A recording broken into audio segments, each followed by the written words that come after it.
না অবশ্যই আমরা কি মানে ভিডিওতে আনছি তো আমরা কি মানে ভিডিওতে কি করবো তোমরা চলে আসো। মাইশা হোসেন কমেন্ট করেছে আমার, তুমি কি পাগল? না আমি পাগল না, তুমি পাগল, তুমি একটা ঘোড়ার ডিমে দিচ্ছ। নিশান তাসলিম আমাদের কমেন্ট করেছে, নিশান তাসলিম আমাদের কমেন্ট করেছে আমি নাকি অনেক সুইট, তুমিও sweet, love you so much.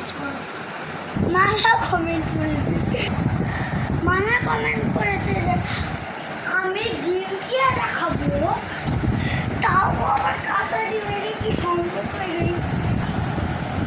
Challenge pass না, তুই নিজেই কাঁচা ডিম খাস। সো গাইস আজকে মতন আমাদের এখানেই থাক, তো পরবর্তীতে আমরা যাব নেক্সট ভিডিওতে চ্যাপ্টার